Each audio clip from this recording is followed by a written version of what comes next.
ओ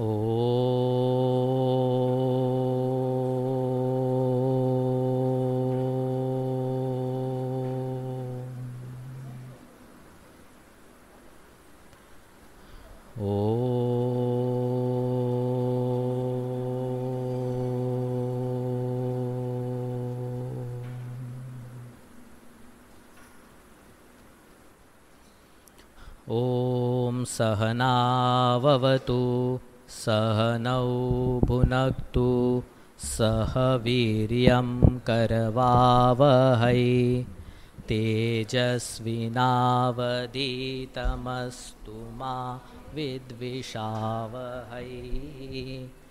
ॐ शान्ति शान्ति शान्तिः। सदाशिवसमारम्भां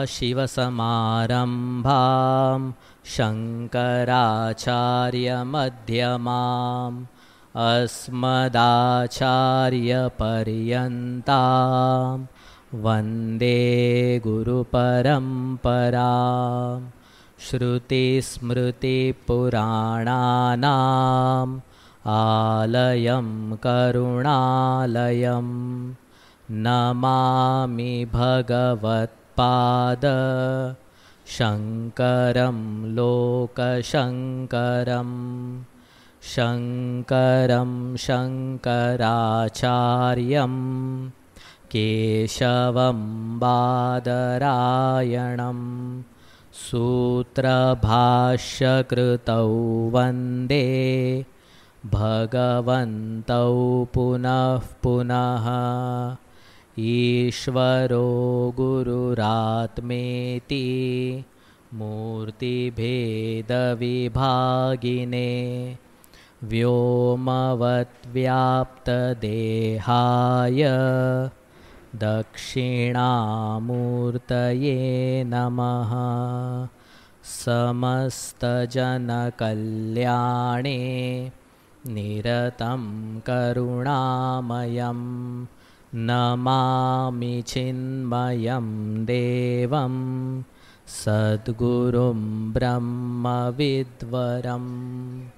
मूकं करोति वाचालं पङ्गुं लङ्घयते गिरिं यत्कृपातमहं वन्दे परमानन्दमाधवं परमानन्दमाधवम्।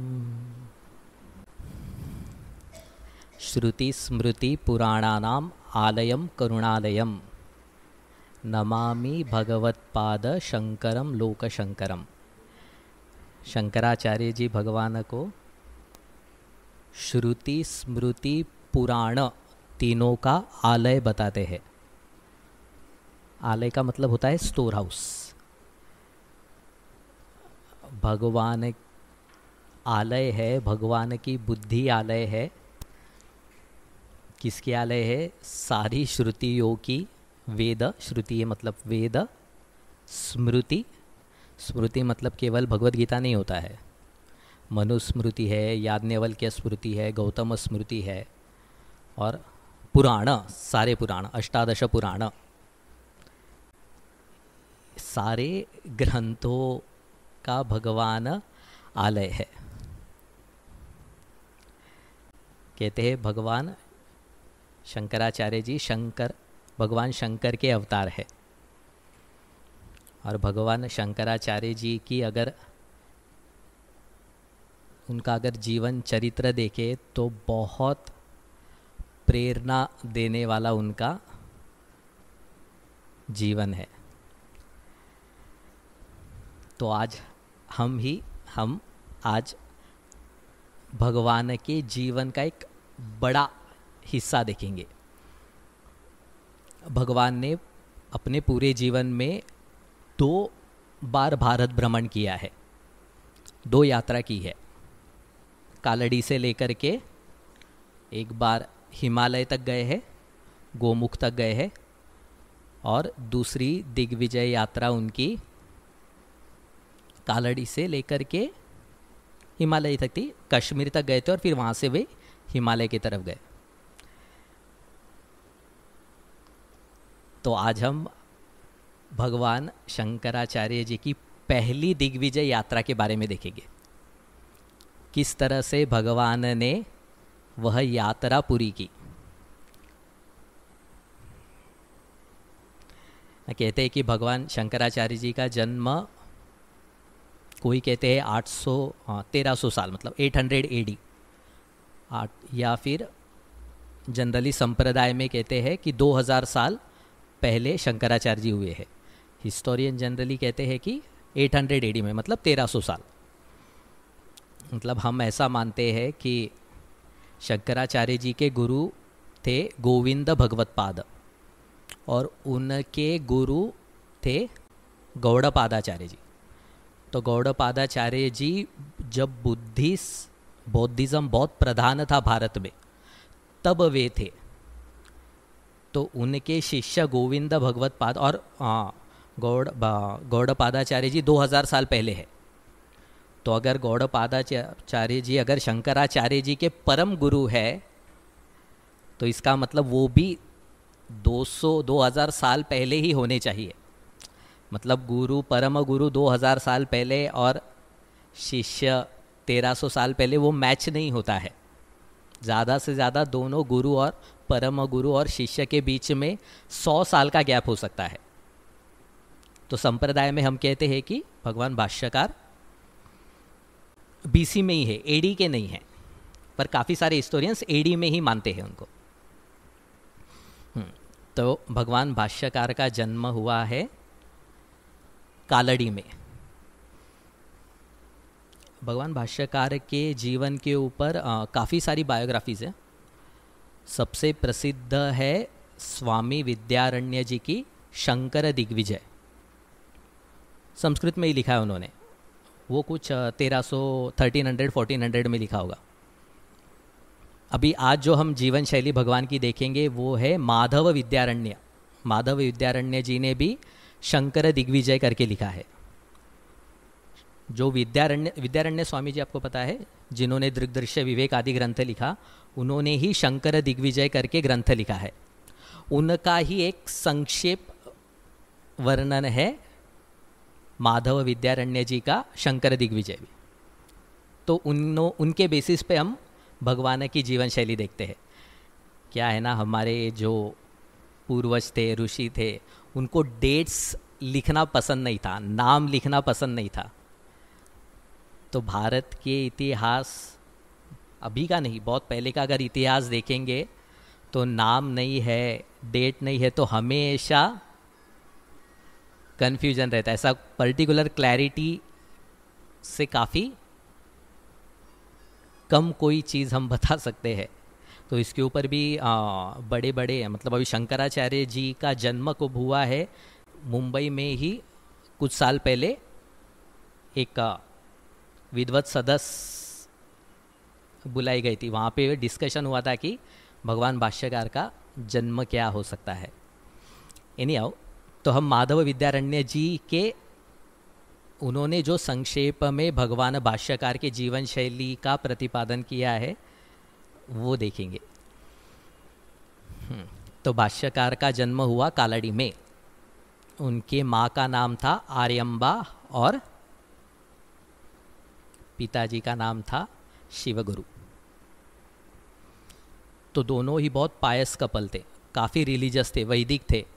पंच महायज्ञ करना, नित्य कर्म करना, कोई भी कर्म वह पूरी सिंसियरिटी के साथ करते थे। वैदिक परंपरा, सनातन परंपरा वाले थे। काफ़ी समय तक उनको, मतलब उनका जीवन आधा चला गया पर उनको कोई पुत्र प्राप्ति नहीं हो रही थी।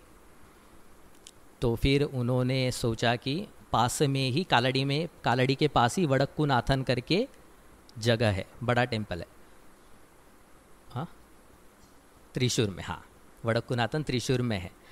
तो उन्होंने सोचा कि वहाँ पे जा कर के भगवान शिव जी की आराधना करेंगे।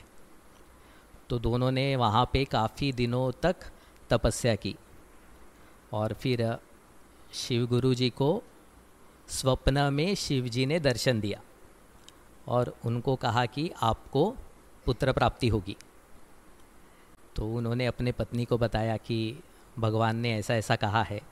तो दोनों खुश होकर वापस अपने कालड़ी आ गए और वहाँ पे फिर माता जी गर्भवती हुई। तो कहते हैं कि हमारे परंपरा में वैसा ही है ना कि कोई भी अगर स्त्री गर्भवती होती है तो पति के यहाँ पे नहीं रुकते, अपनी माँ बाप के वहाँ पे जाते हैं। तो जब शंकराचार्य जी का जन्म नहीं हुआ था तब आर्यम्बा माता मेलपाजुर मना, बराबर बोला क्या मैंने? मेलपाजुर मना ना, ड़ तमिल में मेलपाजुर मना, राइट। हम जहाँ पे CIF है, अगर आप लोग CIF गए होगे तो वहाँ पे अभी भी वह घर वैसा है, और जहाँ पे भगवान भाष्यकार का जन्म हुआ है वहाँ पे अखंड दीप जलते रहता है। तो कहते हैं आर्यम्बा माता वहाँ पे आई, भगवान भाष्यकार का जन्म वहाँ पे हुआ, और फिर बाद में कुछ समय के बाद फिर से वे अपने पति के यहाँ पे चले गई कालड़ी में। तो वी से दैट, तो आपको पता होगा कि आई डोंट नो, तब गुरुदेव जब थे तो प्रपोजल आया था कि ये भगवान जहाँ पे भगवान भाष्यकार का जन्म हुआ है वह जगह चाहिए क्या। तो Chinmaya mission is actually very lucky कि हमको हाँ वो भाष्यकार जहाँ पे जन्म हुआ, अब गए हो CIF अगर जाओगे तो वहाँ पे देखिए आप, अभी भी वैसा ही वह घर है। हाँ, तो फिर बाद में कुछ समय के बाद फिर से कालड़ी आ गए। भगवान भाष्यकार 2 साल के हुए होंगे। बहुत तेजस्वी प्रखर बुद्धि वाले थे। मामा बाबा बोलते नहीं आता है, भाष्यकार को उस स्तुति स्तोत्र बोलने लगे। और ऐसी उनकी बुद्धि थी कि एक बार अगर उनको कुछ सुनाया जाए तो सारा संपूर्ण उसको याद रहता था। तो भाष्यकार की तेजस्वी प्रखर बुद्धि, जब 5 साल के काफ़ी उनके बालकाल के जीवन में काफ़ी सारी लीलाएं भी हुई है। एक लीला बताते हैं माधव विद्यारण्य जी, कि जब वो 5 साल के थे तो वहाँ पे देवी पास में जो देवी का एक मंदिर था, तो शिव गुरु जी हर रोज़ उनको दूध चढ़ाते थे। तो एक बार क्या हुआ, उनको किसी काम से गांव जाना पड़ा और माता ने कहा कि मुझे भी कुछ काम है। तो ये भगवान भाष्यकार को दूध दिया 5 साल की उम्र में, और कहा कि ये देवी को चढ़ा कर नैवेद्य दिखा करके आओ। तो भाष्यकार ने वहाँ पे दूध रखा और वापस आ गए। कुछ समय के बाद गए तो वैसे के वैसी वो दूध था। तो रोने लगे, क्या हुआ, मैंने दिया तो देवी दूध क्यों नहीं पी रही है। तो कहते हैं कि वहाँ पे देवी प्रसन्न हुई, उन्होंने भी वो नैवेद्य ग्रहण किया और भाष्यकार को भी थोड़ा सा दूध दिया। मतलब अपने हाथों से देवी माता देवी ने भाष्यकार को अपना नैवेद्य, अपना प्रसाद दिया। तो ऐसे काफ़ी सारे लीजेंड्स से, काफ़ी सारे बायोग्राफीज में अलग अलग दिखते हैं, अलग अलग। तो यहाँ पे जो माधव विद्यारण्य जी ने कहा है उसमें ये कथा आती है। तो 5 साल होने के बाद फिर सोचा कि अभी भाष्यकार का उपनयन करना चाहिए। तो ये विचार चल ही रहा था कि उनके पिताजी की मृत्यु हो गई। शिव गुरु जी की काफ़ी पहले ही, भगवान भाष्यकार ज़्यादा बड़े भी नहीं हो गए कि वह चल बसे। तभी सारी रिस्पॉन्सिबिलिटी माँ के ऊपर आ गई। तो 1 साल के बाद उपनयनम गायत्री मंत्र में दीक्षा दी भगवान भाष्यकार को, और फिर दीक्षा देने के बाद उनको गुरुकुल भेजा गया। तो वहाँ पे इतनी प्रखर बुद्धि थी कि भाष्यकार बहुत जल्दी जल्दी सीख रहे थे। तो गुरुकुल में ही एक दृष्टांत, एक और कथा आती है कि जब उनका गुरुकुल वास चल रहा था तो उस समय पहले कैसा था कि शिष्य बाहर जाते थे भिक्षा के लिए, भिक्षा मांग करके लाते थे, गुरु को देते थे और फिर ग्रहण करते थे। तो ऐसे ही जब शंकराचार्य जी का गुरुकुल वास था तब उनके एक स्टूडेंट और वे दोनों भिक्षा के लिए गए। तो एक ऐसे घर पे गए जहाँ पे गरीब थे, खाने के लिए कुछ भी नहीं था। जब तो फिर उनको भिक्षा देने के लिए आए तो she was feeling very sad कि ब्रह्मचारी आए हैं, वटु आए हैं, और अगर इनको भिक्षा, मतलब हमारा क्या नसीब है कि हम इनको भिक्षा भी नहीं दे सकते हैं। तो भी उन्होंने किचन में जाकर के कुछ ढूंढा तो उनको आंवला मिला, आमलकम। तो उन्होंने वो एक आंवला शंकराचार्य जी के हाथ में रख दिया। और भगवान तो कारुण्य सिंधु है, तो माँ को भी, जिन्होंने भिक्षा दी उनको भी काफ़ी अच्छा नहीं लग रहा था कि वटु को ऐसे ही भेज रहे। वटु का मतलब होता है ब्रह्मचारी।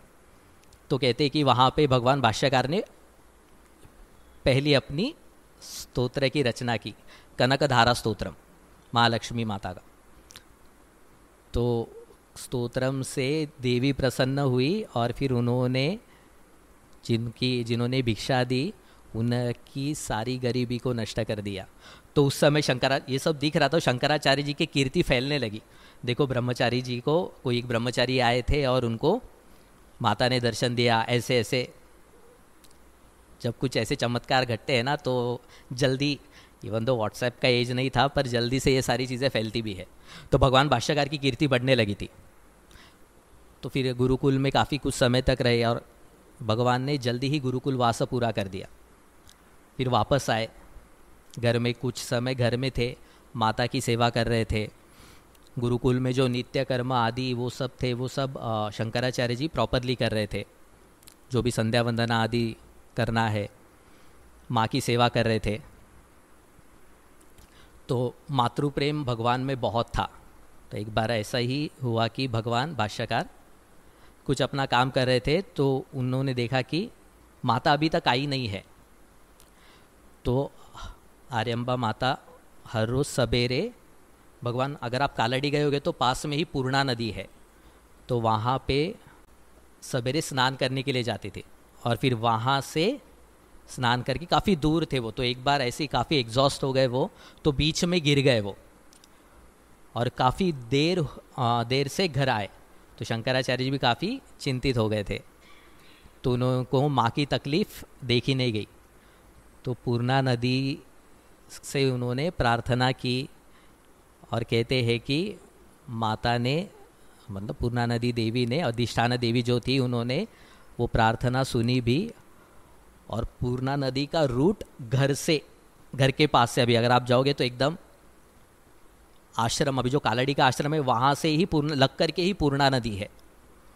अभी बीच में आई थिंक 4-5 साल पहले ना केरला फ्लड्स हुए थे, तो पानी काफ़ी ऊपर तक, हम तभी गए थे ना, हाँ, काफ़ी ऊपर तक चले गया था। तो भाष्यकार के अनुग्रह के वजह से पूर्णा नदी भी उनके घर के पास से ही बहने लगी। यस, तो ये सब देख कर के, अरे पूर्णा नदी का रूट ही चेंज कर दिया, तो वहाँ के जो राजा थे उनको पता चल गया। कोई तो भी एक रियलाइज सेंट, कोई तो भी महात्मा रहता है केरला में, तो उनको बुलाया, महाराज जी आप आइए राज दरबार में। शंकराचार्य जी ने मना कर दिया, तो वे खुद गए थे सारे सोना चांदी लेकर के। भगवान भाष्यकार को कुछ इंटरेस्ट नहीं था। अभी भी बड़े नहीं हुए वो, छोटी सी उम्र में उनको कांचन बिल्कुल लगाव नहीं था। तो उन्होंने महाराज बोल दिया कि नहीं, आपके दरबार में तो मैंने होगा, और ये सारी जो भेंट वस्तुएं आपने लाई है ये भी मुझे नहीं चाहिए। तो राजा ने वो जो लाई हुई थी तो आजू बाजू के घरों में बांट दिया, तो वो समृद्ध हो गए भाष्यकार के वजह से। तो उस समय ही भगवान का प्रखर वैराग्य दिखने लग गया था। और भगवान शंकर ही जब अवतार लिए हैं घर में, तो बड़े बड़े ऋषि भी आते थे उनके घर में। तो अगस्त्य ऋषि, गौतम ऋषि भगवान के घर में भेंट देते थे। तो एक बार ऐसे अगस्त्य ऋषि आए थे, तो आर्यम्बा माता से बात कर रहे थे। तो माता ने पूछा कि भगवान, क्या मैंने कर्म किए हैं कि ऐसा पुत्र मुझे मिला, मुझे समझ में नहीं आ रहा है। मतलब भगवान स्वयं मेरे घर में अगर जन्म लेते हैं तो ऐसा कुछ क्या विशेष किया, कैसे मुझे ये पुत्र मिला। तो अगस्त्य जी ने सारी वो, मतलब जब शिवगुरु को जो ड्रीम में भगवान शिव जी ने जो वर दिया था, तो सारी कथा बनाई, पर उसमें एक पार्ट बताया नहीं था। तो वहाँ पे अगस्त्य ऋषि कहते हैं कि आपको पुत्र तो मिला, पर एक कंडीशन पे मिला था कि पुत्र की आयु 16 साल तक की होगी। तो भगवान ने इनको पुत्र, आर्यम्बा माता और शिव गुरु जी को पुत्र इस कंडीशन पे दिया था कि आपकी पुत्र की आयु 16 साल की रहेगी। तो ये सुनकर के एकदम शॉक में चले गए। तो दोनों आर्यम्बा माता भी एकदम विवल हो गई। तो अगस्त्य मुनि ने करुणा करके कहा कि ठीक है, मैं भगवान की आयु 16 साल और बढ़ा देता हूँ। सो भगवान was given extended life of 16 years more. तो ऐसे कहते हैं कि भगवान की आयु 32 साल तक की थी। तो अभी भगवान भी थे, भगवान को लगा कि अभी क्या कुछ साल तो जीना है। तो अभी तीव्र मुमुक्षा भी जाग रही थी, वैराग्य भी प्रखर था भगवान का। तो भगवान ने माता से कहा कि क्या कहा कि मुझे भगवान को प्राप्त करना है, तो माँ मुझे संन्यास स्वीकार करने के लिए आप इजाज़त दे। आर्यम्बा माता सोच रही थी कि ठीक है, पर वो भी वैदिक थी। तो उन्होंने सुना था कि व्यक्ति ने 4 आश्रम को पूरा करना चाहिए। तो ब्रह्मचर्य आश्रम के बाद व्यक्ति गृहस्थ आश्रम में जाए, फिर वानप्रस्थ के जाए और फिर संन्यास आश्रम ले। तो माता के मन में वो विचार चल रहा था, शंकराचार्य जी के मन में विचार चल रहा था कि अगर गृहस्थ आश्रम में या फिर आगे वानप्रस्थ आश्रम में लूँगा तो मुझे उतना समय नहीं मिलेगा। तो वो अपने मत पे दृढ़ थे। वो माता को समझाने लगे, शंकराचार्य जी माता को समझाने लगे कि माँ कितने सारे जन्म लिए हमने, आपके ऐसे कितने सारे पुत्र होंगे, मैं ऐसे कितने बार जन्म मृत्यु के संसार में आया हूँ, तो भी आज मुझे मत रोकिए। माँ का दिल है तो इजाज़त नहीं दे रहा था। तो भाष्यकार ने फिर लीला की एक, आप सबको पता होगा, these are all famous stories. तो भाष्यकार एक बार पूर्णा नदी में स्नान कर रहे थे। तो जैसे गजेंद्र मोक्ष का है ना, वैसे ही है। तो वहाँ पे पूर्णा नदी में मगरमच्छ ने भाष्यकार का पैर पकड़ लिया और पीछे खींचने लगा, पीछे मतलब नीचे खींचने लगा। तो भाष्यकार पानी में डूबने लगे और चिल्लाने भी लगे। तभी माता दौड़ करके आई, क्या करेगी वो? तो उन्होंने कहा कि अम्बा, अगर आप मुझे संन्यास लेने की इजाज़त दोगे तो ही ये मगरमच्छ इस मगरमच्छ से मैं छूट सकता हूँ। तभी माता के मन में भी दो आगे, एक तो अगर इजाज़त नहीं दोगी तो बेटा नहीं रहेगा, तो बेटा नहीं होने से अच्छा है सन्यासी बेटा अच्छा हो। तो उन्होंने कहा ठीक है। तो जैसे ही माँ से परमिशन मिल गई, शंकराचार्य जी, वो लीला ही थी ना एक, शंकराचार्य जी बाहर आए। फिर प्रॉपरली मतलब जब शंकराचार्य जी आए तो जितना भी उनका अपने माँ बाप का जो धन था उन्होंने वो रिलेटिव्स को दे दिया। उनको कहा कि आप मेरी माँ की देखभाल करें, और वो सन्यास के मार्ग पर निकल पड़े। हमारे शास्त्र में जैसे मैंने कहा 2 चीज़ें हैं। एक तो ब्रह्मचर्य आश्रम से चारों आश्रम पूरा करके सन्यास आश्रम तक जा सकते हैं, या शास्त्र भी यही कहता है कि यदा अहरेव विरजेत तदा अहरेव परिव्रजेत। ऐसा एक डिक्टम आता है बृहदारण्यक उपनिषद में। मतलब जिस दिन वैराग्य उत्पन्न हुआ उस दिन सन्यास ले लेना चाहिए। तो वहाँ पे चारों आश्रम को, जो वेद ही कहता है कि गृहस्थ आश्रम से सन्यास आश्रम में नहीं जाना चाहिए, पर वेद ही कहता है कि अगर वैराग्य है तो सन्यास आश्रम स्वीकार कर सकते हैं। तो भाष्यकार भी वैदिक थे और माता भी वैदिक ही थी, पर स्वयं से नहीं ले सकते हैं, माँ बाप की इजाज़त चाहिए। तो माता नहीं दे रही थी, इसीलिए भगवान भाष्यकार ने लीला की। तो माँ बाप का सारा आगे का अरेंजमेंट्स कर करके भगवान भाष्यकार निकले। तो जाते जाते माँ ने शंकराचार्य जी का कहा कि एक मेरी इच्छा है कि मेरे आखिरी समय में मेरी जो अंतिम क्रिया है वो तुम ही करोगे। शंकराचार्य जी माता को ऐसा वचन दे करके आगे बढ़ते हैं। तो शंकराचार्य जी अभी उत्तर की तरफ निकलते हैं। क्या मतलब एक 12-13 साल का लड़का, उस समय कोई ऐसे हाईवेज भी नहीं थे, ऊबर वीबर कुछ नहीं था, घने जंगलों से जा कर के वहाँ पे all these forest where animal infested, wild animals थे वहाँ पे। तो आप सोच सकते हो भाष्यकार का बल क्या था, उनका वैराग्य का बल क्या था। और ये बल उनको अपने आप नहीं मिला है, गुरुकुल में ये सारा बल मिलता है, क्योंकि इतने कम उम्र में व्यक्ति गुरुकुल जाता है तो वहाँ पे अकेला रहने का सेल्फ कॉन्फिडेंस आता है। गुरुकुल में एक डिसिप्लिन जीने का एक तरीका आता है। तो ये सारे, क्योंकि गुरुकुल वास था तो भगवान के लिए वो भगवान या जो हमारे सनातन परंपरा में व्यक्ति को आसान हो जाता है कि वह अपना घर छोड़ सकता है। तो भगवान वैसे ही उत्तर दिशा की तरफ निकले। अभी भगवान गुरु के खोज में थे। भगवान को मुमुक्षा तो तीव्र थी, चाहिए था कि भगवान प्राप्त होने चाहिए। तो चलते चलते भगवान नर्मदा के तट पर गए, तट तक पहुँचे, नर्मदा जी के तट तक पहुँचे। यानी श्रुति में एक वाक्य आता है, नायम आत्मा बलहीनेन लभ्यः, कठ में आता है ना, जिसमें बल नहीं है वह भगवान को प्राप्त नहीं कर सकता। क्या है ये बल? यही वैराग्य से जो बल आता है, वैराग्यम एवं अभयम कहते हैं ना।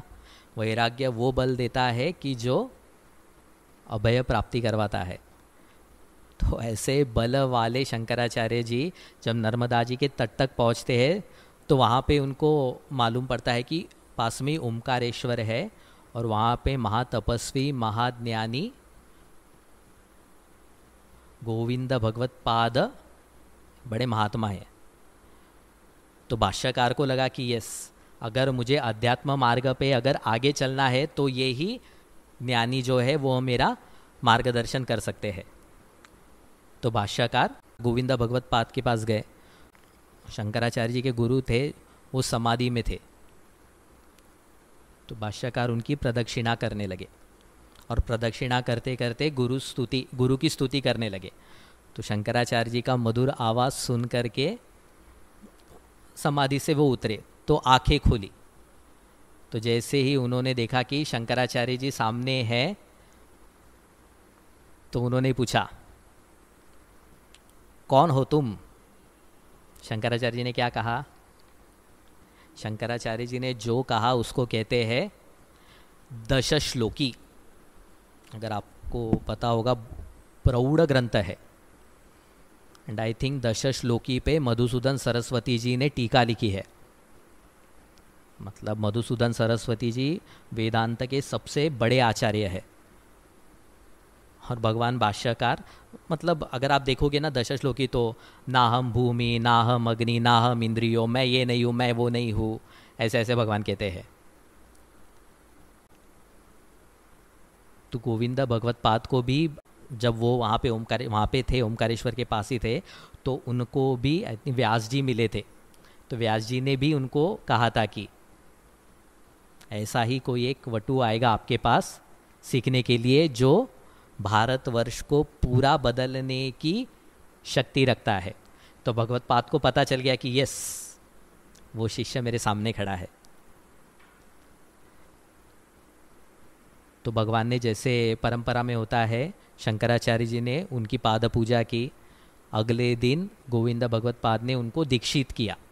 तो दीक्षा गुरु गोविंद भगवत पाद जी, नाम चेंज हुआ, शंकर ही रखे, शंकर आचार्य बाद में हुए वो शंकर। अभी संन्यास सन्यासी हो गए वो। तो जैसे ही सन्यासी वस्त्र उन्होंने धारण किए तो अभी भगवत पाद के गुरुकुल में अभी वह वेदांत, उपनिषद, ब्रह्मसूत्र ये सब सीखने लगे। जब भगवान ने दश श्लोकी बोला है तो भगवान को उपनिषद और वो सीखने की क्या ज़रूरत है। तो काफ़ी सारे लोगों ने इस पर टिप्पणी किया, टीका की है, लिखी है। तो किसी ने तो भी नाम नहीं पता याद आ रहा मुझे, तो उन्होंने कहा कि भाष्यकार को वेदांत मालूम था पर वेदांत में मनन की आवश्यकता थी, वेदांत में निष्ठा की आवश्यकता थी। वो उनको जब उन्होंने श्रवण किया, उपनिषदों का श्रवण किया, ब्रह्मसूत्र का श्रवण किया, वेदांत का श्रवण किया, तो भाष्यकार की निष्ठा वो पक्की हो गई वहाँ पे। उसी में एक कथा भी आती है कि जब वो गुरुकुल वास में थे, अभी यहाँ पे गोविंद भगवत पाद जी के वहाँ पे थे, तो एक दिन बारिश के समय में नर्मदा जी में बाढ़ आ गई। तो सारे आसपास के गांवों में पानी भर गया और जहाँ पे भगवत पाद थे उनके गुफा तक पानी आ गया। और गुरुदेव जो शंकराचार्य जी के गुरु थे वो समाधि में थे। तो अभी शंकराचार्य जी, वो तो शिष्य है, गुरु की आज्ञा के बिना वो कुछ नहीं कर सकते, पर गुरु तो समाधि में थे। तो उन्होंने डिसाइड किया कि अभी मुझे ही कुछ करना पड़ेगा। तो कहते उन्होंने अपना कमंडलू, जो गुफा का द्वार था जहाँ पे समाधि में बैठे थे, वहाँ पे वो कमंडलू रख दिया। तो नर्मदा जी ने कमंडलू में प्रवेश कर दिया और कमंडलू में प्रवेश जैसे नर्मदा जी ने किया, नर्मदा जी शांत हो गई, आजू बाजू के गांव भी बच गए। तो पानी सारा नीचे चले गया और जब भगवत पाद समाधि से जागे, जब उनको पता चला कि भाष्यकार ने ये किया है, तो बहुत खुश हुए। तो उनको कन्फर्म पता चल गया कि शंकराचार्य जी जगत गुरु के लिए ही अवतरित हुए हैं। तो जल्दी ही उनका वेदांत का अध्ययन हो गया और फिर उन्होंने शंकराचार्य जी को कहा कि तुम अभी काशी जाओ। वेदांत का ज्ञान तो हुआ, परंपरा से जो कुछ भी आया था वो भगवत पाद ने बताया, पर कंटेम्प्रेरी नॉलेज भी एक होता है। कंटेम्प्रेरी नॉलेज मतलब उस समय बौद्धिज्म, पूर्व मीमांसा, अभी आप शब्द ही सुनिए अगर पता नहीं होगा तो, वो बहुत प्रधान थी। तो उनके क्या पूर्व पक्ष है, उनके क्या मत है, वो जानना बहुत ज़रूरी था। भाष्यकार को तत्व तो पता चल गया, पर उनके मतों को जानना भी, उनके मत मतलब वहाँ पे जो वेदांत के व्यतिरिक्त जो मत थे उनको जानना बहुत ज़रूरी था। तो उनको जानने के लिए क्या करना पड़ेगा? समाज में रहना पड़ेगा। समाज में रहेंगे तो लोग आएंगे, बात करेंगे, तो पता चलेगा कि अरे हाँ, ये तो ऐसे दोष है इसके मत में, ये ऐसा कह रहा है, इसमें यहाँ पे दोष है। तो इस प्रयोजन से भगवत पाद जी ने शंकराचार्य जी को कहा कि तुम अभी कुछ दिन काशी जाओ। तो एक्चुअली वो रूट भी कुछ आचार्यों ने दिया है कि कैसे गए वो, पर वो वेग है सब, मतलब कंफर्म तरीके से नहीं कह सकते कि भाष्यकार ऐसे ही गए होंगे। और आप सोच सकते हो कि मतलब 100 साल पहले 1900 में विवेकानंद जी भी परिव्राजक थे, तो वो उन्होंने भी भारत भ्रमण किया, पर उस समय तो काफ़ी सारे फैसिलिटीज़ थे, पर विवेकानंद जी को उस समय भी काफ़ी तकलीफ हुई। तो यहाँ पे तो हम 1500-2000 साल पहले की बात कर रहे हैं। तो जो हमारे परंपरा में, हमारे समाज में, हमारे कल्चर में जो एक जो स्वभाव जो सारे लोगों में गया हुआ है वो है अतिथि देवो भव। क्योंकि समाज अतिथि देवो भवो को देवो भव का पालन कर रहा था, इसीलिए किसी भी सन्यासी, किसी भी परिव्राजक को तकलीफ नहीं होती थी परिव्रजन करने में। परिव्राजक का मतलब क्या होता है? घूमना। कोई भी सन्यासी एक जगह पे ज़्यादा समय तक नहीं रह सकता। तो हमेशा उनको एक जगह से दूसरी जगह में व्रजन, व्रजन का मतलब होता है चलना, तो परिव्रजन करना पड़ता था। तो अगर ये अतिथि देवो भवो का संस्कार अगर समाज में नहीं है तो खाना कैसे मिलेगा? तो ये सन्यासी कोई महात्मा आता था तो लोगों ने घर में, उन घर के बाहर ही जगह बना के रखी थी, पानी रखा जाता था, एक प्रॉपर शेड बनाया जाता था कि अगर कुछ 4-5 लोग हैं तो उनको रात में सोने के लिए भी जगह मिले, सारी व्यवस्था की जाती थी वहाँ पे। तो ये अतिथि देवो भव ही है जो भाष्यकार परिव्रजन कर पाए। तो अभी ओमकारेश्वर से वे काशी गए, तो काशी में जैसे गंगा जी को देखा एकदम प्रसन्न हो गए, गंगाष्टकम लिख दिया। आप अगर भाष्यकार का जीवन देखोगे ना, इतने स्तोत्र लिखे हैं उन्होंने, जहाँ पे गए हैं उन्होंने अपनी भक्ति प्रकट की है। अद्वैत वेदांतीन है और कहते, और भक्ति भर भर के दिखती है। और समाज में एक धारणा आएगी कि अद्वैत वेदांत इज व्हाट, बहुत गुस्सा आता है मुझे, क्या है? Dry fruit. नहीं, ड्राई है। तो स्वामी, अच्छा वो स्वामी जी का वो वाक्य सुना तो मुझे बहुत अच्छा लगा, yes Advaita Vedanta is dry but it is dry fruit, इसमें रस नहीं है तो भी। तो आप समझ सकते हो जो एक अद्वैत वेदांतीन है, ज्ञानी है, इन्होंने भगवान के प्रति कितनी स्तुतियाँ लिखी।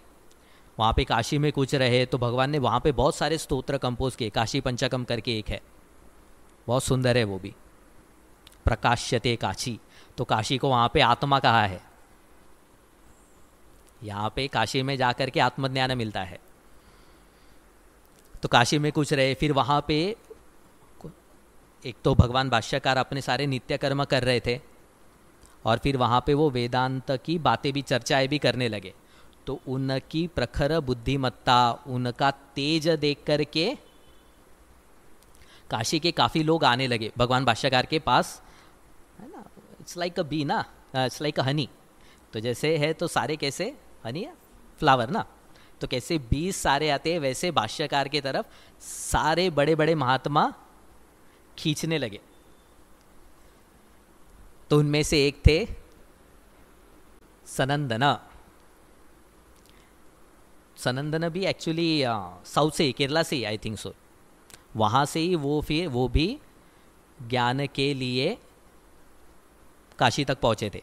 तो जब भगवान भाष्यकार डिस्कोर्सेस दे रहे हैं, चर्चा कर रहे हैं, तो उनको भाष्यकार में, सनंदन जी को भाष्यकार में गुरु दिखे। तो उन्होंने कहा कि भगवान मुझे आप अपना शिष्य बना लीजिए, दीक्षित कर लीजिए। तो भगवान ने भी कुछ परीक्षा ली होगी, भगवान ने भी उनमें तीव्र मुमुक्षा देखी।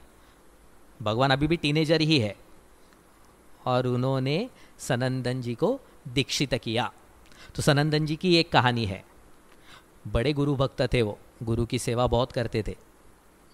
तो जब भगवान भाष्यकार और सनंदन जी जब क्लोज साथ साथ में ज़्यादा समय तक रहने लगे, तो एक बार गंगा जी के उस किनारे भगवान भाष्यकार के सनंदन जी कपड़े धो रहे थे, और यहाँ पे इस तट पे भाष्यकार स्नान कर रहे थे। तो स्नान हो गया उनका, और वो गंगा जी से बाहर निकले, और जैसे ही बाहर निकले तो उन्होंने चिल्लाया, Sanandan where are my dry clothes, मेरे सूखे कपड़े कहाँ है। सनंदन जी वहाँ पे भगवान भाष्यकार के कपड़े धो रहे थे, और एकदम से उन्होंने आवाज़ सुनी। तो अभी गुरु पुकार रहे हैं, तो खड़े हो गए। वो जो उनके ड्राई क्लोथ्स का पोटला था वो ऐसा सर पे पकड़ा और दौड़ने लगे। दौड़ के उन्होंने भगवान भाष्यकार को वो कपड़े दे दिए। वो कहाँ, किस पर दौड़ रहे थे पता है? वो गंगा जी पे दौड़ने लगे। इतने गुरु के भक्ति में मग्न थे कि गुरु की आवाज़ सुन कर के पता ही नहीं चला, उनको तो सिर्फ एक ही दिखा कि गुरु के पास जाना है।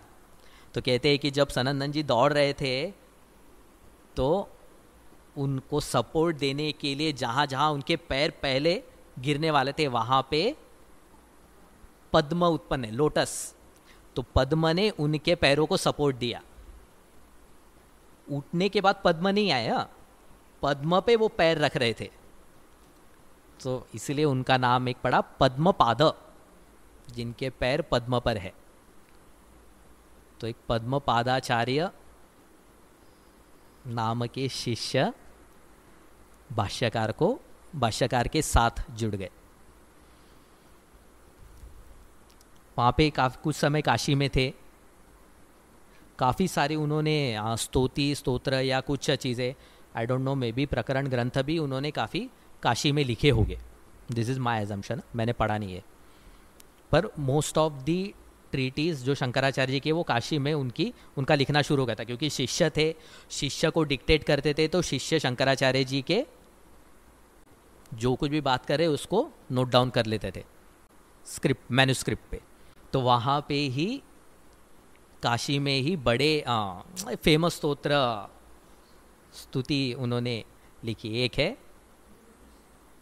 भज गोविंदम। तो भज गोविंदम की स्टोरी आपको पता है।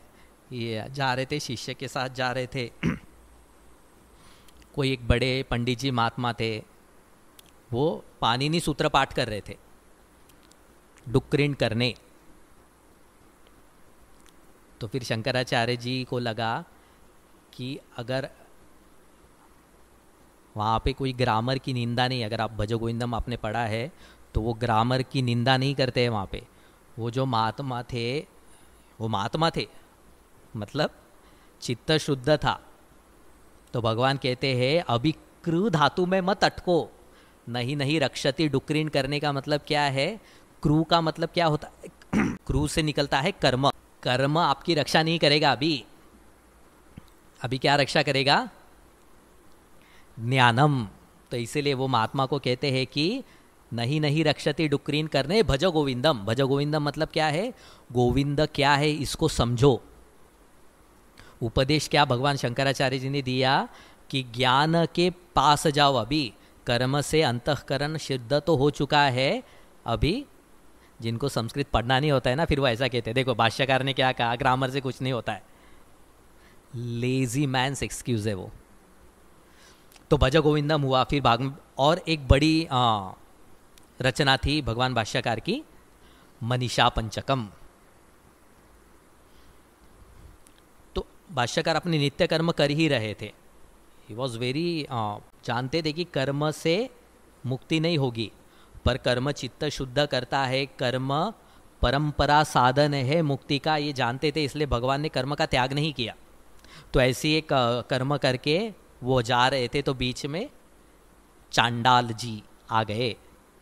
और जैसे ही चांडाल बीच में आ गए, उनके रास्ते के बीच में आ गए, तो चांडाल मतलब शूद्र जाति का है, स्वच्छ नहीं रहता है। तो एकदम से भगवान के मुंह से निकल गया, क्या निकला? अपसर्प, गच्छा गच्छा, निकलो निकलो यहाँ से, हटो बाजू। इन अदर वर्ड्स, बाजू में हो जाओ, मुझे जाना है। तो एक इसके ऊपर भी क्वेश्चन करते हैं, ये तो बड़े ज्ञानी है, ये कैसे कह सकते हैं कि जाओ जाओ? तो गुरुजी का बहुत सुंदर मुझे एक उन्होंने समझाया था कि गुरुजी कहते हैं कि सपोज बेटा अपने बच्चे को बहुत प्यार करता है, पर जब बच्चा अगर मैला है, खेल करके आया है और वो पापा पापा करेगा, तो उसको क्या कहेगा? गच्चा गच्चा ना, दूर हो मेरे पास मत आ, ऐसे ही कहेंगे ना।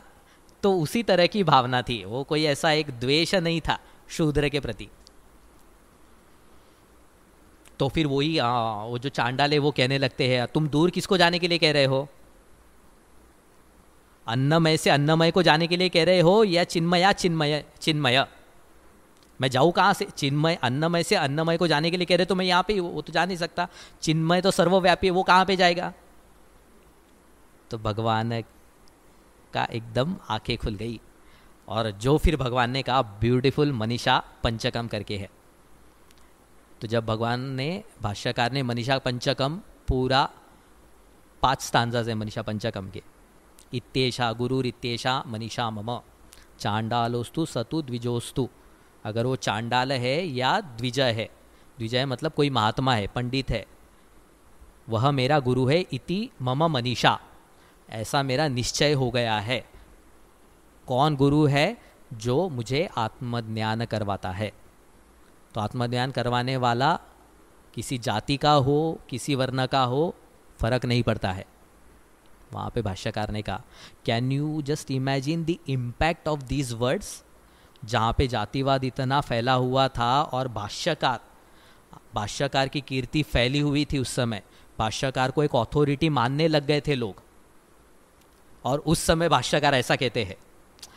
तो वो सिर्फ फिलॉसफी वेदांत को एक सिस्टमैटिक वे में करने के लिए नहीं आए थे, वो पूरे भारत देश का पुनरुद्धार करने के लिए आए थे। तो जब भगवान भाष्यकार ने मनीषा पंचकम चैंट किया तो कहते कि वो चांडाल भगवान शिवजी ही थे। तो शिवजी प्रसन्न हो गए और फिर उन्होंने भगवान को दर्शन दिया, और फिर शिवजी कहते हैं कि now you should do the main work, कि अभी तुम ब्रह्म सूत्र पे भाष्य लिखो और उसके लिए तुम अभी हिमालय जाओ। तो यहाँ पे वाराणसी में काफ़ी समय भगवान रह गए थे, तो शिव जी की आज्ञा लेकर के अभी, क्योंकि ब्रह्मसूत्र भाष्य लिखना है, अभी भगवान को काफ़ी कंटेम्प्रेरी नॉलेज भी हुआ था, क्योंकि वाराणसी में भी काफ़ी समय थे, उनको पता चल गया था कि लोगों की धारणा क्या है, उस समय लोगों का मत कौन सा ज़्यादा प्रबल है। तो अब भाष्य में भी देखोगे तो भगवान एक स्पेसिफिक मत का बार बार खंडन करते हैं। जैसे एक है त्रैतवाद। त्रैतवाद क्या है? उस समय एक मत था कि ईश्वर अलग है, जगत अलग है और जीव अलग है। तो आपको ये सारे मत भाष्य में बार बार दिखेंगे, क्योंकि उस समय काफ़ी प्रधान थे ये मत।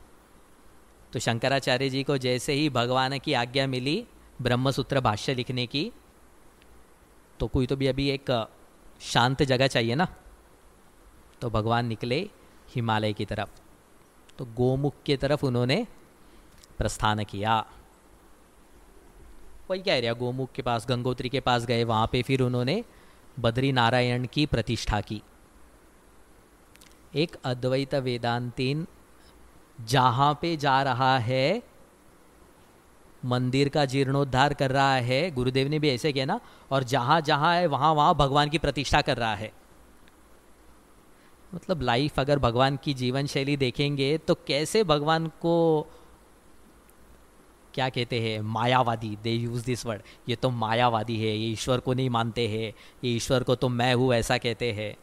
भगवान जानते थे कि जब तक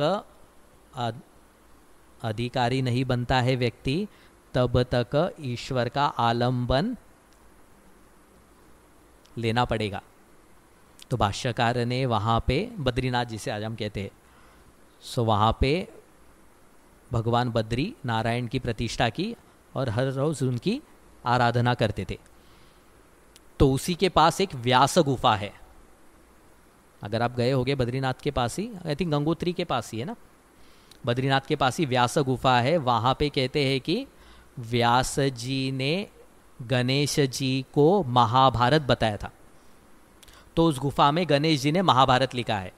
तो कहते हैं शंकराचार्य जी भी उसी गुफा में उन्होंने फिर ब्रह्मसूत्र का भाष्य लिखा, और ब्रह्मसूत्र के भाष्य के बाद उन्होंने भगवद गीता का भी भाष्य लिखा, और कुछ मेजर उपनिषद जो हम कहते हैं। मेजर उपनिषद क्या आपको पता है? उपनिषद जनरली कहते हैं कि उपनिषद अनंत है, पर कुछ कहते हैं कि 108 उपनिषद है। उस 108 उपनिषद में भी 10 उपनिषद ऐसे हैं जिसके ऊपर शंकराचार्य जी ने टीका लिखी है। ईश, केन, कठ, मुंडक, मांडुक्य, ऐतरीय, तैतरीय, प्रश्न, छांदोग्य, बृहदारण्यक, से 10 उपनिषद है। तो इन 10 उपनिषद पे भाष्यकार ने वहीं पे नहीं लिखा होगा, आगे भी गए होंगे तो, पर वो स्टार्ट कर दिया उन्होंने। ब्रह्मसूत्र का भाष्य पूरा किया, गीता भगवद गीता का भाष्य किया, और बीच में फिर कुछ उपनिषदों पे भाष्य लिखा होगा। और फिर अभी तक भगवान 16 साल के नहीं हुए हैं, ध्यान में रखो, और आगे की जर्नी में कुछ और भाष्य लिखे होंगे। तो कहते हैं कि जब भगवान ने ब्रह्मसूत्र का भाष्य पूरा किया तो उनकी भाष्य की परीक्षा लेने के लिए व्यास जी भी आए थे। तो जब व्यास जी आए, और व्यास जी और भाष्यकार में काफ़ी वाद हुआ मतलब डिस्कशन हुआ। वो कह रहे थे कि मतलब व्यास जी का मेन उद्देश्य था कि भगवान भाष्यकार ने जो लिखा है वह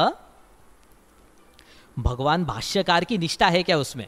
तो व्यास जी काफी सारे प्रतिपक्ष विरुद्ध मत को लेकर के भगवान भाष्यकार के सामने आए कि ऐसा ऐसा अर्थ क्यों नहीं लेते हो तुम इस ब्रह्मसूत्र। आपको पता है ना, आई एम एज्यूमिंग ब्रह्मसूत्र क्या है, ठीक है। ब्रह्मसूत्र वेदांत जो फिलॉसफी, वेदांत जो दर्शन है, वेदांत दर्शन का अधिष्ठान ब्रह्मसूत्र है।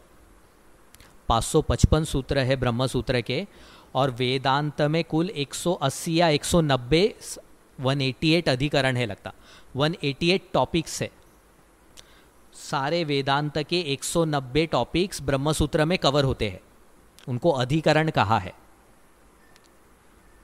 तो ये ब्रह्मसूत्र को ही बाद के आचार्यों ने मूल ग्रंथ मान करके वेदांत दर्शन क्या है वो बताया है। It's one of the important treatise. Brahma Sutra Vedanta का एक बहुत बड़ा ग्रंथ है। स्वामी जी ने एक ऐसी बहुत सुंदर सिमिली बताई। ब्रह्मसूत्र भाष्य का अगर आप प्रिंट आउट लोगे 10 के फॉन्ट पे तो 555 एक पेज में आ जाएगा। 555 सूत्र आगे पीछे करेंगे तो, या 2 पेज ले लो, पर ये जो 2 पेजेस के सूत्र है, इसके ऊपर ये जो चिन्मय श्रीराम है ना, सारे चिन्मय श्रीराम पे अगर के ऊपर बुक से भर दिया तो भी कम पड़ेंगे। इतनी व्याख्याएं लिखी है वो 2 पेजेस के ब्रह्मसूत्र पे। मतलब कैन यू अंडरस्टैंड कि सारतो विश्वतो मुखम, ऐसे सूत्र की व्याख्या कहते हैं। छोटा सा ही सूत्र होता है पर उसमें इतना अर्थों का गर्भ होता है, मतलब अर्थ गर्भान्वित होता है उसमें। उसको अगर खोलेंगे ना तो ऐसा विश्वतो मुखम, वो सूत्र को खोलेंगे तो इतना सारा अर्थ बाहर निकलता है, उसको ब्रह्मसूत्र कहते हैं। So one of the important works in Vedanta. उस पर भाष्य शंकराचार्य जी को लिखने के लिए कहा शिव जी ने, और उस भाष्य को ऑथेंटिकेट किया व्यास जी ने स्वयं आकर के। तो कुछ दिनों तक उनका डिस्कशन चला और व्यास जी ने कहा कि यस। तो एक बार भाष्यकार को भी लगा कि यस, अभी व्यास जी ने मेरे भाष्य को क्या कहेंगे इसको, सर्टिफाइड। वो कहते हैं ना, एक ISI का मार्क रहता है ना, वो हेलमेट ISI का ही पहनो, ISI सर्टिफाइड हेलमेट। तभी व्यास जी ने अगर सर्टिफाई कर दिया भाष्य को, तो क्या शंकराचार्य जी का हृदय क्या ऐसा प्रफुल्लित हो रहा होगा। तो फिर अभी शंकराचार्य जी को लगा कि अभी वेदांत मत की प्रतिष्ठा करनी चाहिए, अद्वैत मत को समाज तक पहुंचाना चाहिए। तो फिर काफ़ी समय आइसोलेशन में थे। उनके शिष्य भी थे, कुछ शिष्य भी थे, पद्मपादाचार्य जी। अच्छा, एक और रहेगा इनके बीच में। जब पद्मपादाचार्य जी मिले तो उसी के बीच में एक और शिष्य भाष्यकार के पास आए। तो माँ बाप लेकर के आए उनको। जड़ भरत पता है ना आपको, वैसा था। कुछ नहीं समझ में आता था उनको, ना इंटरेस्ट नहीं है। पार्टी जाने के लिए बोला तो पार्टी नहीं जाना है उसको, लोगों से बात करने के लिए बोला तो लोगों से बातें नहीं करना है। ही वॉज मस्त मौला था, ऐसा कहते हैं ना, एकदम अपने अपने में ही रहता था। तो शंकराचार्य जी ने, वो माता पिता है कि ये तो हमारे कुछ काम का नहीं है, आपके काम का है तो ले जाइए। तो जब शंकराचार्य जी के पास वो आए तो उन्होंने पूछा कौन हो तुम। तो जैसे शंकराचार्य जी ने भगवत पाद जी को 10 श्लोकी बताया ना, वैसे ही उन्होंने शंकराचार्य जी को अपना परिचय दिया कि मैं ये नहीं हूं, मैं वो नहीं हूं। भाष्यकार इतना खुश हो गए, अपना प्रतिबिंब दिखा ना। तो उन्होंने कहा श्योर आपको नहीं लगेगा, ये मुझे ही लगेगा। तो उनका नाम दिया हस्तामलक। हस्तामलक कौन है? हस्तामलक का मतलब क्या है? जिनको ब्रह्म उतना स्पष्ट है जैसे किसी के हाथ में आमलकम रखा है और उससे पूछा है कि बताओ बेटे तुम्हारे हाथ में क्या है, तो वो क्या बोलेगा? आमलकम है। जितना ये हाथ पे रखा हुआ आमलकम, आमलकम मतलब आंवला, जितना स्पष्ट होता है, स्पष्ट मालूम पड़ता है, वैसा उनको ब्रह्म स्पष्ट दिख रहा था। तो इसलिए शंकराचार्य जी ने उनको संन्यास देकर के इनका नाम रखा Hastamalakacharya, Hastamalakam. So coming back to Gomukh. Gomukh वहाँ पे गोंगात्री गोमुख थे, वहाँ पे थे। फिर वहाँ से अभी वो नीचे आए। अभी उनको लगा कि अभी लोगों में अद्वैत मत की प्रतिष्ठा करनी चाहिए, तो सबसे पहले आए प्रयाग में। तो प्रयाग में आप मैप देखिए, पहले कालड़ी से गए, कालड़ी से मध्य प्रदेश गए, चलो स्टेट बताएंगे तो केरला से मध्य प्रदेश गए, मध्य प्रदेश से उत्तराखंड, अभी उत्तराखंड से उत्तर प्रदेश आए। तो अभी उत्तर प्रदेश में क्या किया, प्रयाग में आए। वो प्रयाग पता है आपको? तो उस समय प्रयाग में पूर्व मीमांसा का काफ़ी वर्चस्व था। पूर्व मीमांसक कौन है? वेद के पूर्व भाग को जो फॉलो करते हैं। वेद का पूर्व भाग क्या है? ये वो लोग हैं जो कहते हैं कि कर्म ही सब कुछ है, कर्म का त्याग नहीं करना चाहिए। ज्ञान वगैरह की बातें वैसे कुछ नहीं होती है, ज्ञान सिर्फ अभिषेक के लिए यूज होता है। मतलब तैत्तरीय उपनिषद में आता है ना, सत्यम ज्ञानम अनंतम ब्रह्म, उसका क्या मीनिंग है? तो ये लोग कहते हैं उसका कुछ मीनिंग नहीं है, क्योंकि वहाँ पे कुछ करने के लिए नहीं बोल रहे हैं ना। तो क्या करो, ये सत्यम ज्ञानम अनंतम ब्रह्म का अभिषेक दूध लो, और जब अभिषेक हो रहा है ना तो तैत्तरीय उपनिषद चैंट करो, सत्यम ज्ञानम अनंतम ब्रह्म, क्योंकि उसमें कुछ बताया नहीं है कि ऐसा करो वैसा करो। तो वो कह रहे थे कि जो चीज़ें ज्ञान रिलेटेड है उसका कोई, जाने दो, सूत्र है या अनर्थक्यम अतदर्थानाम, ऐसा जैमिनी सूत्र है कि अगर जो वाक्य कर्म से रिलेटेड नहीं है वो अनर्थक है।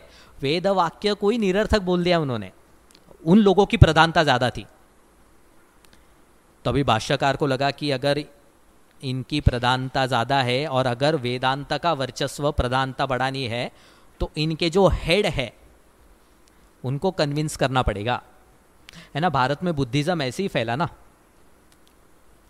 जब अशोक राजा ने भगवान बुद्ध से प्रभावित होकर के बुद्धिज्म स्वीकार किया, तो अशोक राजा के साथ काफ़ी प्रजा उन्होंने बुद्धिज्म स्वीकार कर लिया। तो यहाँ पे वैसे ही है कि इस पूर्व मीमांसक का जो अथॉरिटी था, अगर उनको कन्विंस कर दे, एवरीबडी वॉज वैदिक, हाँ, कोई अपने मत को लेकर के दृढ़ नहीं था, मतलब अपने मत का आग्रह नहीं था। उनको ऐसा लगता था कि वेद में ऐसा कहते हैं, मैं ऐसा कहता हूं, ऐसा नहीं लगता था उनको। तो उनको लगता था कि वेद कर्म प्रधान है।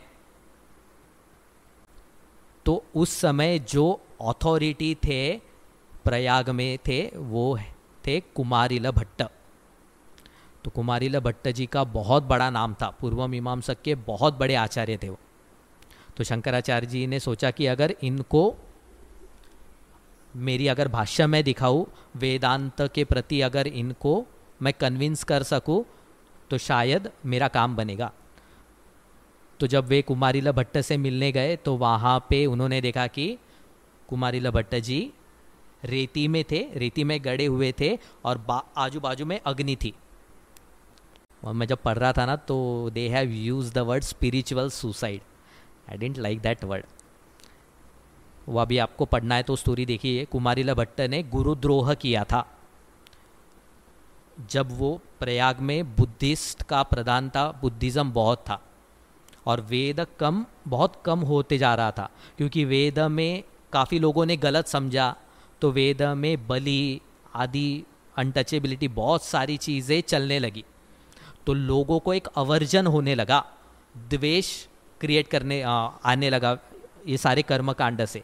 और फिर भगवान बुद्ध आए और उन्होंने अहिंसा का मार्ग बताया, तो लोगों को ज़्यादा अपील हुआ। वो एक तो वेद को लोगों ने ठीक तरीके से समझा नहीं, और यहाँ पे फिर सब बुद्धिस्ट होने लगे।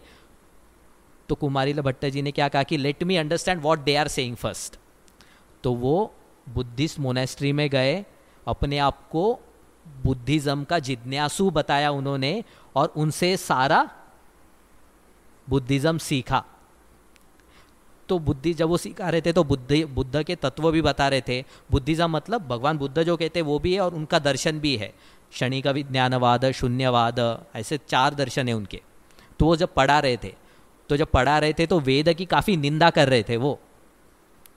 और कुमारिल भट्ट परम वैदिक, तो अभी सहन नहीं हुआ, तो उनकी आंखों में से आंसू निकलने लगे। जब वेद की निंदा उनको उनसे बर्दाश्त नहीं हुई तो उनको बहुत दुख लगा। तो इनको पता चल गया ये वेद का समर्थक है, तो उनको असली चेहरा पता चल गया कि he is not Buddhist but he is वैदिक सनातनी। तो फिर उनको कहते हैं कि ऊपर से ढकेल दिया, क्लिफ से उनको फेंक दिया नीचे। तो जब वो गिर रहे थे नीचे तो उन्होंने कहा कि अगर मैं वेद का परम भक्त हूँ, सच्चा भक्त हूँ, तो मुझे कुछ नहीं होगा। तो जब वो नीचे गिरे तो उनकी एक आँख फूट गई, सिर्फ वो बच गए। पर फिर भी क्योंकि उन्होंने गुरुद्रोह किया था, तो गुरुद्रोह बहुत बड़ा द्रोह है, तो उसकी सज़ा देह का त्याग ही है। तो काफ़ी सारे उसके प्रायश्चित कर्म है, किस तरह से तुम देह का त्याग कर सकते हो। तो ये एक तरह का देह का त्याग था, सेल्फ इमोलेशन, खुद को जलाना। खुद को जलाना भी कैसे, धीरे धीरे जलाने का। ये प्रायश्चित कर्म उन्होंने किया कुमारिला भट्ट जी ने। तो जब ये प्रायश्चित कर्म कर रहे थे उस समय शंकराचार्य जी आए। तो शंकराचार्य जी ने उनको कन्विंस किया, बट उन वैदिक थे ना वो, तो कर्म का त्याग कैसे करेंगे? नहीं, मैंने गुरुद्रोह किया है तो उसकी सज़ा तो मिलनी चाहिए। तो फिर शंकराचार्य जी ने जस्ट उनको वहाँ पे भाष्य दिखाया, तो भाष्य की कुछ पंक्तियाँ पढ़ करके इतना प्रसन्न हो गए वो, उन्होंने कहा कि मेरे सारे पाप धुल गए तुम्हारा भाष्य पढ़ करके, कि शंकराचार्य तुम ही हो जिन्होंने वेद का मर्म समझा है। पर फिर उन्होंने कहा कि क्योंकि मैं अभी देह का त्याग कर रहा हूँ तो मैं अभी तुम्हारी कुछ मदद नहीं कर सकता हूँ, पर मेरा एक शिष्य है, वो रहते हैं महिष्मति में। महिष्मति इंदौर के पास, हाँ इंदौर के पास है मेरे ख्याल से, मध्य प्रदेश में है।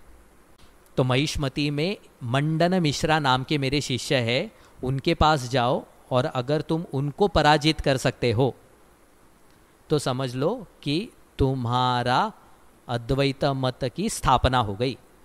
तो कुमारिला भट्ट जी के कहने पर फिर वो प्रयाग से महिष्मति आए। तो वो अपने शिष्यों के साथी थे, पद्मपादाचार्य जी, हस्तामलकाचार्य जी, ये सब उनके साथी थे। फिर क्या हुआ, वहाँ पे आए तो उन्होंने पूछा अभी ये मंडन मिश्रा कहाँ पे रहते हैं। मंडन मिश्रा और उनके पत्नी का नाम था उभय भारती। तो ये दोनों का घर कहाँ रहते पूछने लगे। तो इतने फेमस थे वो, तो लोग कहने लगे कि जाओ तुमको एक ऐसा घर मिलेगा, वहाँ पे अगर कोई पक्षी बैठता है ना तो उनमें डिस्कशन होता है कि व्हाट इज़ परतः प्रमाण एंड व्हाट इज़ स्वतः प्रमाणम। वेद स्वतः प्रमाण है या वेद परतः प्रमाण है। ये जहाँ पे तुमको पक्षी ऐसे वेद प्रमाण है क्या नहीं, अधिदैव क्या है, जो वैदिक डिस्कशन तुमको मिलेगा ना, समझ लेना वो घर मंडन मिश्रा जी का है। शंकराचार्य जी गए, उनको दिखा यहाँ पे घर है।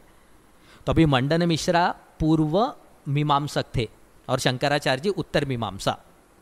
पूर्व मीमांसक का एक मत है, मतलब उनका जो मेन है कि वेद संन्यास लेने की बात ही नहीं करता।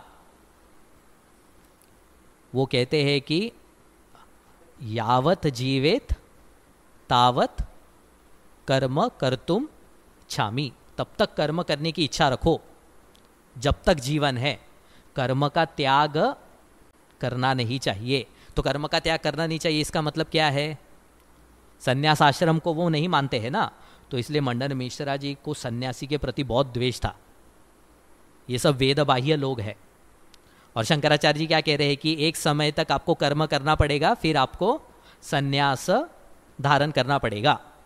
तो जब शंकराचार्य जी आए अपने शिष्यों के साथ ऑकर रोब्स में, गंजे होकर के, तो कहते हैं कि मंडन मिश्रा जी ने दरवाज़ा खोला ही नहीं, दरवाज़ा बंद कर दिया। वो श्राद्ध का कुछ कर्म कर रहे थे, इरिटेशन हुआ उन लोगों को देख करके, ये क्या मेरा अपवित्र चीज़ करने आए मेरे कर्म को, तो उन्होंने एंट्री नहीं दिया। तो कहते हैं कि भगवान शंकराचार्य जी अंतर्धान होकर के अंदर चले गए। तो जब वो अंदर आए तो मंडन मिश्रा जी कहते हैं कुतो मुंडी, गंजे कहाँ पे चले आ रहे हो, ऐसा बोलते हो। संस्कृत में अच्छा लगता है पर स्लैंग में अच्छा नहीं लगता है वो। गंजे ये सन्यासी सब ये बाल नहीं रहते हैं ना, पहला तो बाल काटते हैं।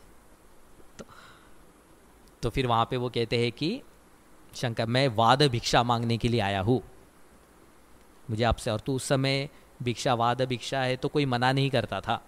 तो दोनों में फिर एक दिन तय होता है। पूर्व मीमांसक मंडन मिश्रा जी यहाँ पे बैठे हैं और फिर उत्तर मीमांसक शंकराचार्य जी आपस में बैठे हैं। और दोनों के वाद का जज कौन था पता है? उभय भारती, मंडन मिश्रा जी की पत्नी।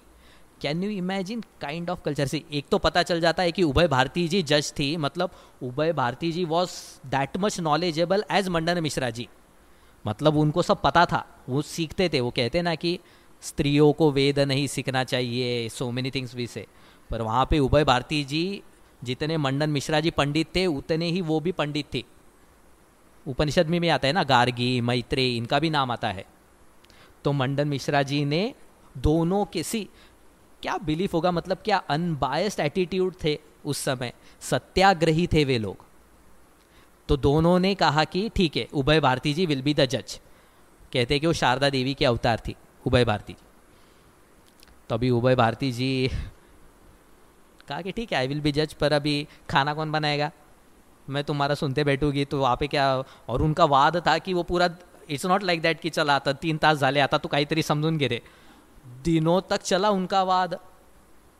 सारे लोग, काफ़ी सारे पंडित भी बैठे थे और ये अपना पक्ष बोलते थे। मंडन मिश्रा जी वेदांत का पक्ष शंकराचार्य जी बताते थे। तो कहते थे कि काफ़ी दिन तक वो चल रहा था।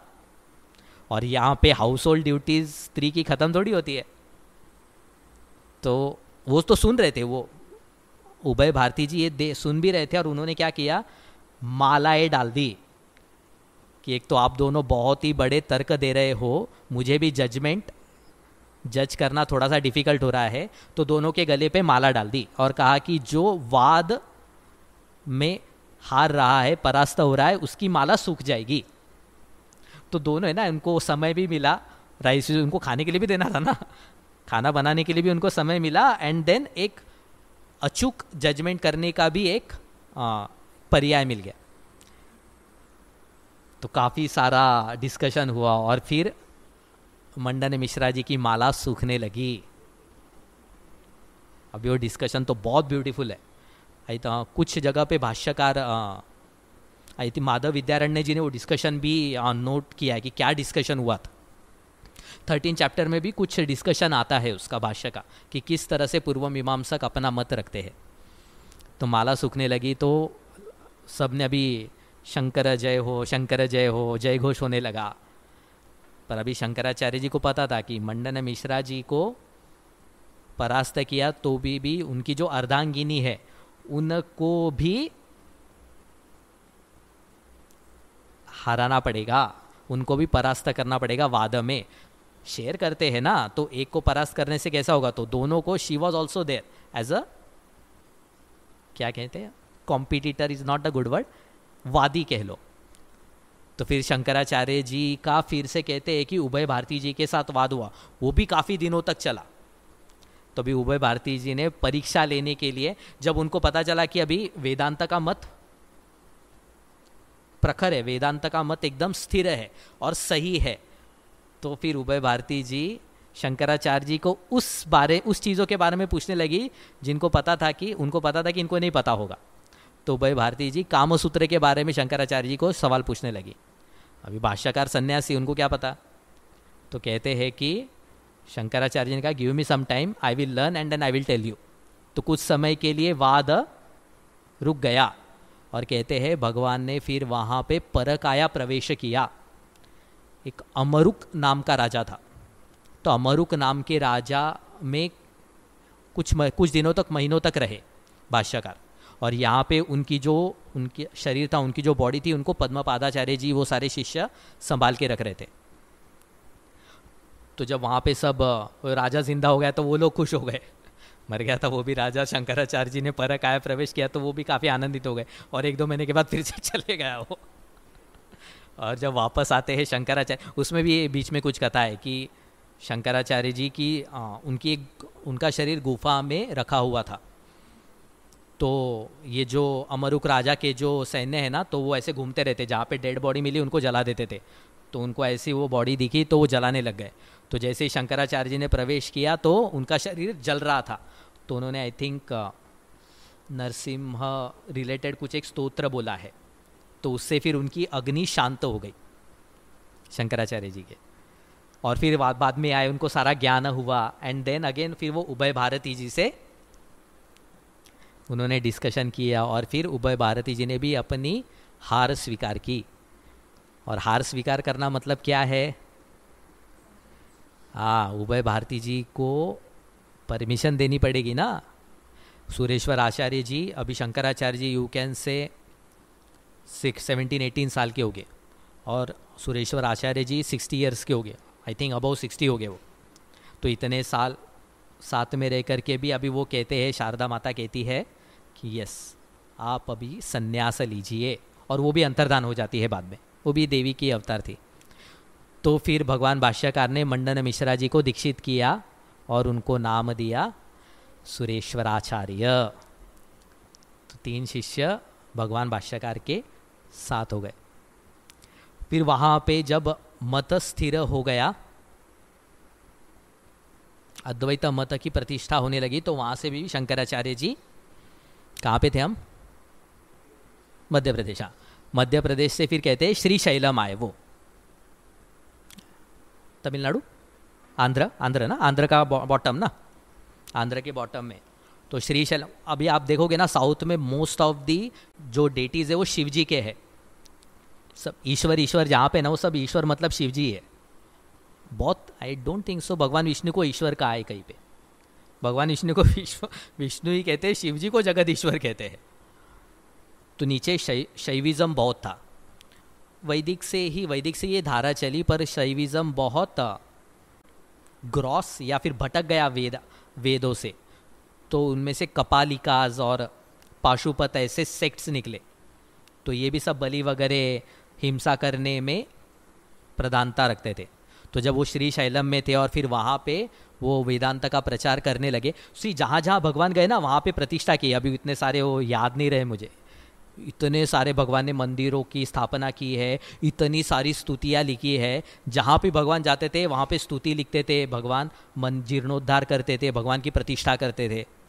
तो जब भगवान ने श्रीशैलम में प्रतिष्ठा की, कोई बता सकता है कौन है वहाँ पे भगवान, क्या नाम है? मल्लिकार्जुन। हाँ, तो वहाँ पे जब उन्होंने अद्वैत का प्रचार किया तो लोग सात्विक होने लगे। तो ये जो कापालिक सेक्ट था उनको एग्जिस्टेंशियल क्राइसिस होने लगा। तो उग्र भैरव नाम के कपालिका के जो हेड थे वो आए। तो वो शंकराचार्य जी के पास आते हैं और वो कहते हैं कि बहुत बॉडी करते हो तुम, ना हम शरीरम ना हम बुद्धि, आई एम नॉट बॉडी। तुम शरीर नहीं हो ना, तो तुम्हारा शरीर मुझे दे दो, मैं उसको जाकर के देवी को बलि दूंगा तो मेरी और शक्तियाँ बढ़ेगी। अभी भगवान भाष्यकार के पास कोई आ रहा है मांगने के लिए, कैसे भगवान भाष्यकार बोलेंगे नहीं? बोले ठीक है, मुझे तो कुछ शरीर का ज़रूरत नहीं है, मैं आता हूँ तुम्हारे साथ। तो उन्होंने सिर्फ ये कहा कि शिष्य जब सो रहे हैं तब मैं निकलता हूँ, नहीं तो वो तुम पे अटैक कर देंगे, तुमको ले जाने नहीं देंगे। तो भगवान भाष्यकार जब शिष्य सो रहे थे तो भगवान भाष्यकार उस कपालिका के साथ निकल पड़े। तो कहते हैं पद्मपाद जी को अंदर से प्रेरणा हुई कि भगवान भाष्यकार खतरे में है। तो उनको इंट्यूशन हुआ, वो जाग गए और उन्होंने एकदम उग्र अवतार ले लिया पद्मपादाचार्य जी ने, और कपालिका को त्रिशूल से मार दिया। उसके ऊपर भी डिस्कशन है कि पद्मपादाचार्य जी इतने सात्विक कैसे एकदम नरसिम्हा अवतार बन गए। हाँ, क्योंकि वो नरसिम्हा के भक्त भी थे, उनके इष्ट नरसिम्हा भगवान थे। तो वहाँ पे पद्मपादाचार्य जी ने भगवान भाष्यकार की जान, क्या जीव ही नहीं है वहाँ पे, भगवान भाष्यकार का शरीर बचाया। फिर बाद में भगवान भाष्यकार कुछ समय, अभी बहुत सारी चीज़ें वहाँ पे, we will not go there, broadly देखते। श्रीशैलम में कुछ समय रहे, फिर वहाँ से वे गए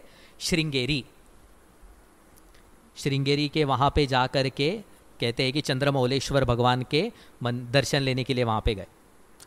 तो वहाँ पे जब श्रृंगेरी के वहाँ पे जा रहे थे, वहाँ पे पहुँच के उनको एक दृश्य दिखा, एकदम ऐसा आश्चर्यचकित करने वाला दृश्य दिखा। तो उन्होंने कोबरा को देखा, नाग ऐसा बहुत बड़ा ऐसा अपना फन निकाल करके सामने खड़ा है। सारे शिष्य डर गए, एक दूसरे को देखने लगे। तो शंकराचार्य जी ने कहा जरा नीचे देखो क्या हो रहा है। तो नाग प्रोटेक्ट कर रहा था, शैडो दे रहा था, गर्मी का सीजन था, तो नीचे मुंडक था, फ्रॉग, और वो जन्म दे रहा था अपने बच्चों को, तो वो नाग प्रोटेक्ट कर रहा था उसको। तो नाग जनरली किसान भी सर्प को पालते हैं ताकि इन सारे चीज़ों को वो खा जाए, तो दोनों में एक्चुअली नेचुरल एनिमिटी है, पर स्टिल वहाँ पे सर्प रक्षा कर रहा था मुंडका की। तो भगवान ने कहा yes this is the place, Advaita यही है जहाँ पे कंपैशन है, जहाँ पे लव है। से अद्वैत का फल एक ही है कि मन में करुणा जागनी चाहिए।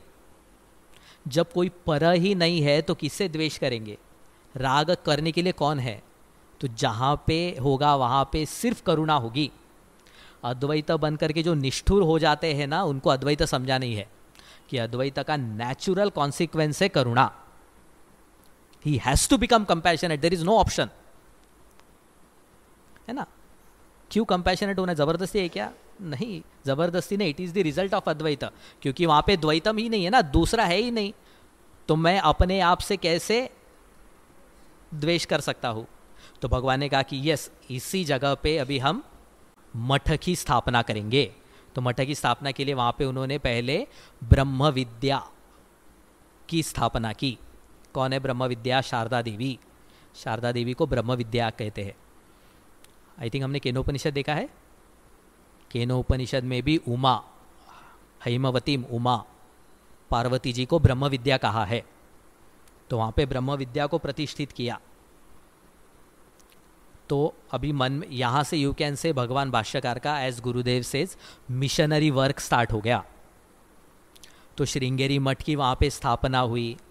वहां का मठाधिपति, पॉइंटिफ कहते हैं ना, पॉइंटिफ ही कहते हैं ना, वहाँ के जो मठाधिपति है, श्रृंगेरी मठ के मठाधिपति सुरेश्वर आचार्य जी को वहाँ पे स्थापित किया। एक शंकराचार्य जी के मन में ये था कि ट्रैवलिंग करने से तो डेफिनेटली वेदांत का प्रचार होगा, पर मैं एक जगह से दूसरी जगह पे जाऊँगा तो यहाँ पे फिर फेड होते जाएगा ना। तो हर एक जगह पे फिर कुछ तो भी एक स्थिर, स्टैग्नेंट, स्टैटिक सोर्स होना चाहिए जो वेदांत की बार बार वहां पे वेदांत अद्वैत मत का प्रचार करे। तो फिर मठ की स्थापना शुरू हो गई।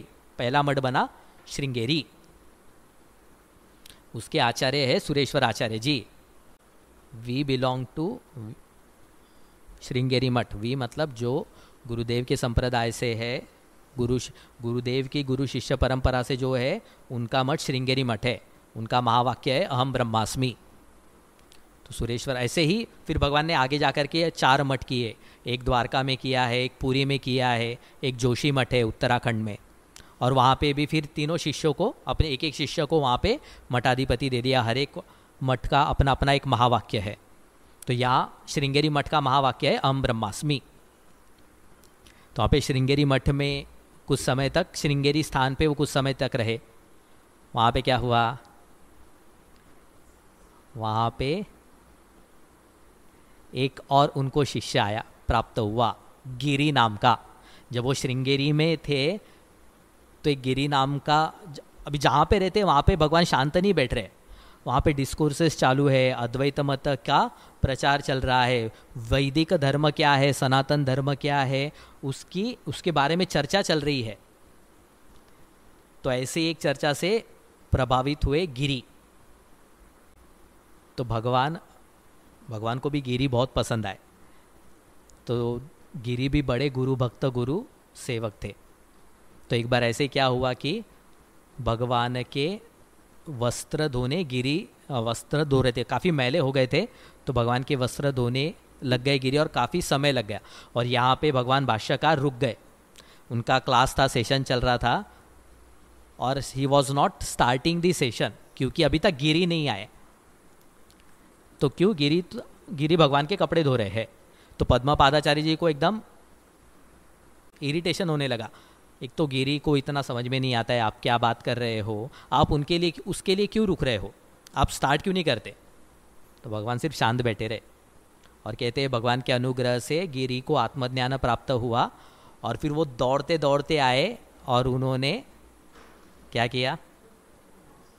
2 टकाष्टकम भगवान के तोटका मीटर है, तोटकाष्टकम मतलब क्या है, तोटक छंदस करके तोटक मीटर में उन्होंने भगवान के प्रति अपनी कृतज्ञता, भगवान के प्रति अपना भाव प्रकट किया। हमने आज जो चैंट किया ना, भव शंकर देशिक में शरणम, तो ये तोटका मीटर में चैंट किया तो भगवान भाष्यकार ने उनका नाम तोटकाचार्य रख दिया।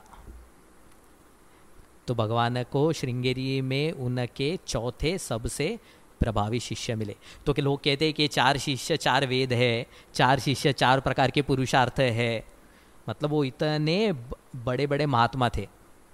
फिर शंकराचार्य जी कुछ समय श्रृंगेरी मठ में रहे